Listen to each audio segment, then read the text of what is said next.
Hey, my reactors, I'm back again with chapter 22 Against Nature. The fix was in. I knew that much. They always suspected the spouse first, and usually it is. But hasn't Wingate death been ruled a suicide? What caused them to reconsider? What had Victor Crazy Sister Susie been telling those Keystone cops on the mountaintop? You need to get back to the city, said Miller. I don't know what you're doing down there, but I'm about had it with you. Murder, I asked. Why would Cass call me and ask for my help finding out who killed him? What? The murderer enlisted her old partners to investigate a crime that she committed? A guilty conscience can be an unpredictable thing. Please, you know damn well this is bullshit. What do they have on her? Enough to issue a warrant for her arrest. And I suppose she killed Carl Kruger too. Where was she when that happened? She asked. Jesus Christ, Leah. Are you serious? I am, Duck. Where was she? Upstate, I said. Where upstate? You know she no longer in Victor's Wingate home. She said she was staying at an inn nearby. Then she came down to stay with me the next day. So you don't know her exact whereabouts at the time of Kruger's murder, when you were also assaulted but not seriously hurt, and then Mrs. Kimball showed up at your apartment the next morning. I'm done with this, I said. I thought you were smarter than that, Leah. I hung up, threw my phone against the pillow, shouted, fuck. Then went out to the balcony. I rested my forehead against the hot metal railing and stared down at the pool. The arguing couple from the lobby walked hand in hand onto the deck. It appeared they made up. The guy pulled his Dolphins jersey over his head to reveal a lean torsos covered with tattoos. The woman peeled off her orange tube dress. I couldn't tell whether it was a black bikini or a lingerie beneath. They stepped out of their clothes and growing skin and made out at the edge of the water. The guy took her hand and placed it on the bulge of his jean shorts. She broke the kiss and slapped his ass, pulled away, and leaped into the pool. He let out a loud laugh and joined her with a rowdy splash. I went back inside, got in the shower, turned on a blast of cold for a shot of clarity, opened the curtain, and regarded my wet, naked body in the mirror. Somehow my genetics had helped to beat back time and substance abuse, but I knew it wouldn't be long before the entire structure started to crumble. I needed to get back in the pool on a regular basis, needed to return to dojo and stay on top of the Akadu. I made the unusual promise to my reflection and dried off, dressed and forgot about them. I looked up BioVita on my phone. Its offices were less than a mile away, according to Google Maps, at the corner of Palms de Leon and Arkansas, without any sort of plan. Left the hotel and followed the blue dot on the app in that direction. The heat hoovered over the sidewalk like a curse. Sweat swept from my forehead. The sky was baby blue with a whiffs of clouds and no wind. There were a few pedestrians and those I saw move slow and deliberate. Reconciled to the sunroofs. The boulevard was a faceless stretch of low slung office buildings and bland condo developments. Bio Vita was located a few blocks from the Miracle Mile. I do some exploring later, find a bite in a bar and watch the natives. Past the elementary school on the corner of Arkansas, I found the address. The building was black, mirror cube about 10 stories tall. The directory in the lobby listed Bio Vita on the fourth floor. The security guard at the front desk didn't look up as I walked past.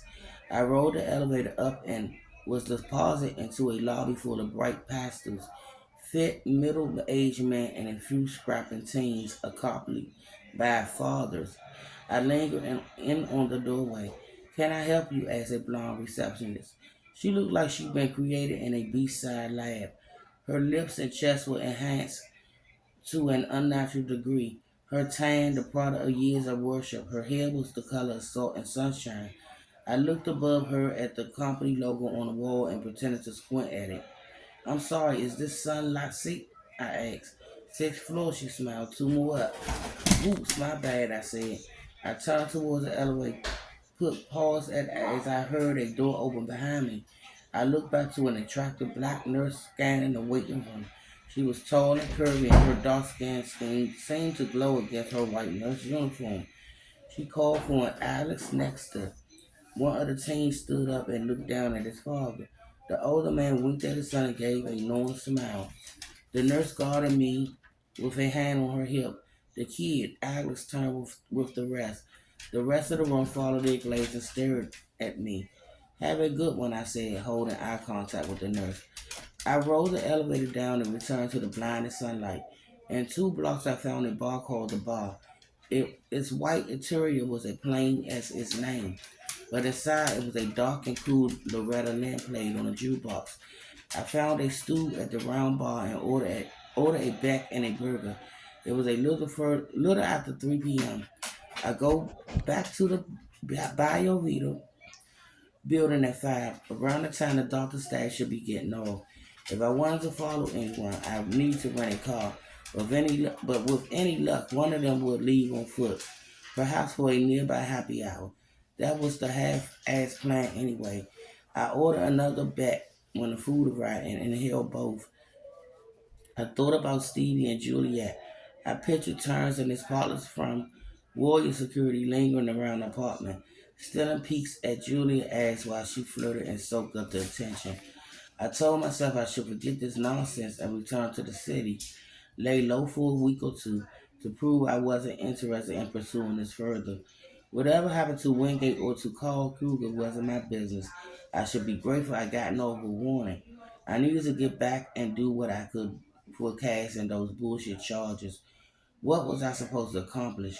Playing Snoop down in South Florida, 1,000 miles from the folks that needed my help. Had this really been set in motion over a couple of doctors disturbing performance enhancing drugs? Was that enough to kill for? My gaze fell across the bar to a poster of a Miami Marlin slugger.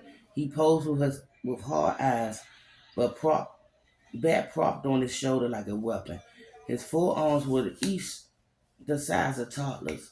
He recently signed a contract for $250 million. I didn't know if his protege's power was natural or came from some support means. At the East German party liked to refer to cheating, but I knew what $250 million meant to people, and I also knew only a fraction of that fortune would end up in the slugger's pockets. The rest will be distributed to extended family and friends, hanger-ons to agents, and the small army that helped him put up the numbers necessary to earn that salary. The slugger was just one of an innumerable lot. World-class athletes, performers was worth billions. Doctors that helped ensure their performance. It was hard to overstate their value as central figures in a dark market that operate under bright stadium lights. When I asked for the check, the bartender told me it was Whiskey Wednesday that night, starting at 6 and going till 2 a.m. Every bottle of amber behind the bar will be half off. He said I should come back. I couldn't disagree. He poured 2 shots of Jameson as a teaser, offered me one, and we tapped glasses and knocked them back. The Irish squeal fired my insides, burned away the rest of the hangover. I was ready to go now. 10 more and I'd be hauling on the beach under the moonlight. I look forward to it, but first, a bit more work to do. I told the bartender I'd be seeing him later, dropped $30 on the bar, then slid from my stool and braced myself for another assault of sun. Back on the corner of Alcazar and Barnes de Leon, I lingered under a palm tree in the shade and eyed the entrance to the building. The interior reminded me of the Darth Vader eyes. The blonde receptionist exit at 5:05 p.m. She moved with a jaunty walk on heels, wearing a red miniskirt and a tight low-neck white tee that demanded appraisal of her hard-earned body. The outline of nipples could be seen across the street. She stopped in front of a black BMW coupe and reached in her perch. The car blinked and unlocked, and the blonde slid into a ride. As she drove off, I jotted down her plates. Another 10 minutes passed before the nurse came out. She had changed out of her white uniform and was wearing a green sundress covered in palm fronds that clung to her curve. Her dark hair was tied back tight against her scalp in a ponytail. Her cheekbones were high and sharp beneath a set of watchful eyes. For a moment, I thought she spotted me across the street as I moved behind the car. When I peered over the trunk, I saw her opening the door of a silver Camry. So much for falling on foot. No one walked around outside New York. I didn't bother to write down the place as I watched her pull out on the boulevard. Oh well, at least I had Whiskey Wednesday to look forward to. But then I saw the Camry brake and signal at a parking garage, a few blocks down. I walked towards her fast, feeling the booze sweep leap forth. At the intersection, I spotted her exiting the garage, approaching a business under Spanish arches and a terracotta roof, over a row of brown awning and read books at books. It was a brilliant bookstore, the kind that should exist in every town. Under the arches there were newsstands full of magazines, Mass and Nietzsche, along with a dozen different newspapers. In front of an interior courtyard there was a small bar run by an old timer in a Hawaiian shirt unbuttoned to his navel. He gave me a nod as I entered, went back to sipping his rose. The store itself existed in the rooms surrounding the courtyard, some reserved for fiction, non-fiction, another for children books, another for arts, a small coffee shop in the back facing a section for local history. I almost forgot about the nurse, wandering a well-done bookstore with a slight buzz, one of life's great pleasure. Then I saw her. She was standing over a table of staff recommendations. I couldn't see the title she was holding, but she looked down at the pages with an immersion I appreciated. She flipped the book over and read the back, gave private approval, and pressed it to her chest.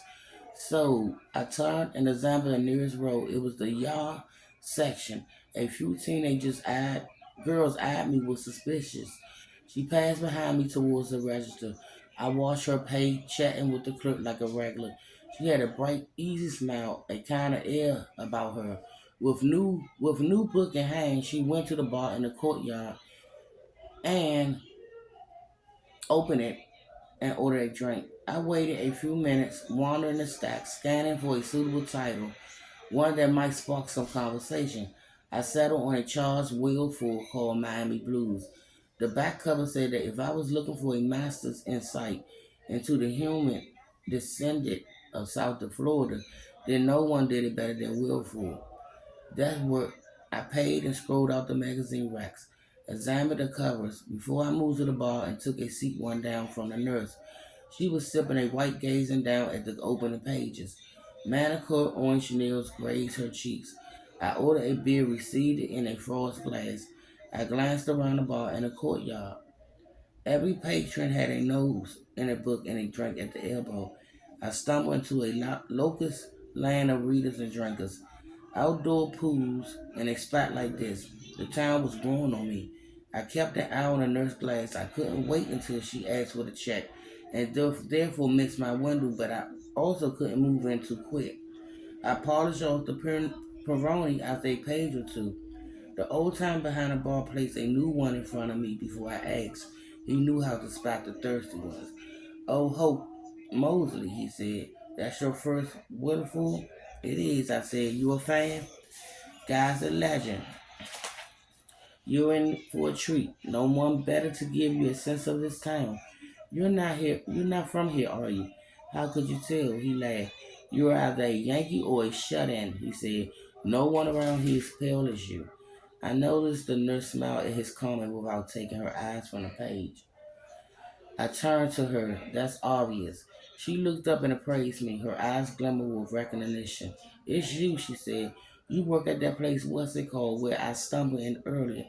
Bio Vita, she said. You find that Liskett office upstairs. How would you? My girl at the desk told me. Oh, yeah, I did. Thanks. She considered my reply, let her eyes linger on my face, then down below my neck. Whatever she saw, her smile faded. She closed the book. The cover read, Talent is overrated. She placed her hand on it, turned her shoulders toward me. Why you pulling a shuck? She asked. A what? A shuck.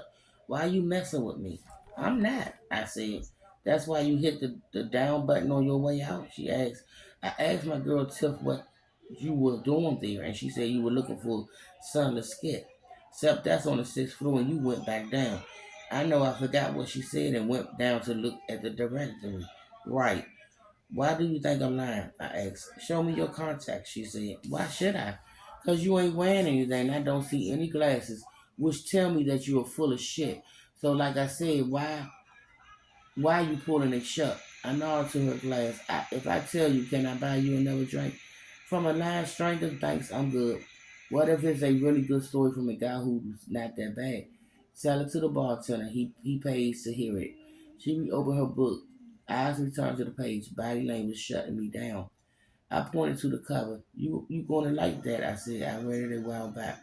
Without looking up, she said, "Thanks. Now, if you'll excuse me, sorry to bother you. I waited. Hope she pick up my ellipse." With an exhale, she said, "You just what?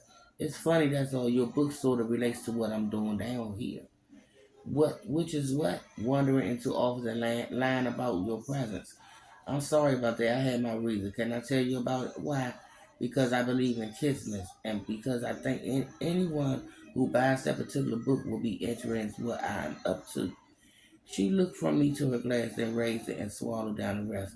"Okay, fine," she said. "Let's hear it, big boy."